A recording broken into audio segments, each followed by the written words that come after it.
Oy, Kanor, ang kintab naman ng ulo mo. Bakit hindi ka na tinubuan ng buhok? Mark naman, lagi mo na lang ako pinagtitripan, hindi ka ba napapagod? Kanor, nakita ko kung paano ka pagtripan ni Mark. At sa totoo lang, hindi siya nakakatawa. Nako, Reggie, ayos lang yun. Sanay na akong mabuli kay Mark. Hayaan mo, Kanor. Kapag inulit ni Mark yon, ipagtatanggol kita dahil mali ang ginagawa niya. O Kanor, sabi ko na sa'yo, boyfriend mo yan eh. Bading ka no, Kanor? Hindi ko maintindihan. Ano bang problema mo? Huwag mong bastusin si Kanor. Bakit? Anong problema mo? Hoy, Mark! Baka ikaw ang bading kasi lapit ka ng lapit sa amin, ano? Hindi ka makasagot, no? Bading ka kasi. Oy, Mark, sa oras na pagtripan mo pa si Kanor, pipilayan kita. Tandaan mo yan, Mark. Maraming salamat, Reggie, sa pagtatanggol mo sa akin. Siguro natakot na yun si Mark. Naku, Kanor, wala yun.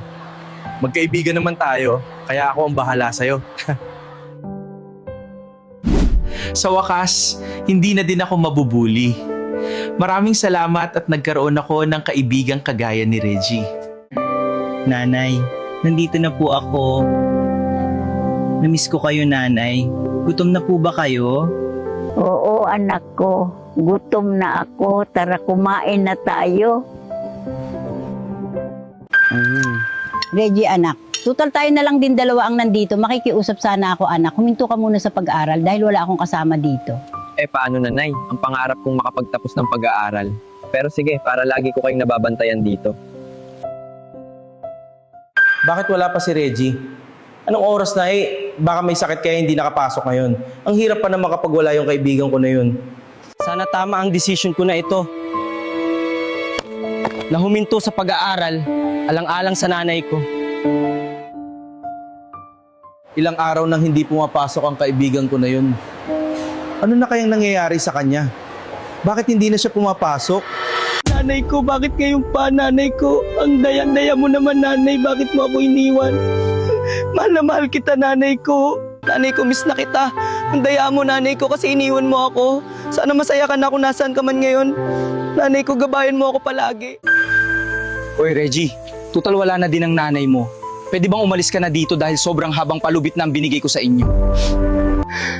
Kuya naman, makikusap sana ako kahit ilang araw lang, please. Walang nagawa si Reggie kung hindi umalis na lang at kung saan-saan na ito napadpad hanggang sa... Ay nako, nakakalungkot lang. Graduate na ako pero wala ang kaibigan ko na yun. Kamusta na kaya siya? Lumipas ang ilang dekada. Si Reggie at Kanor ay tuluyan ng hindi nagkita hanggang sa... O Maria, anong balita doon sa pinapahanap ko sa'yo? May balita ka na ba? Pasensya na po, sir. Wala pa din po akong balita tungkol dun sa pinapanahanap nyo. Palimos po, maawa na po kayo sa akin.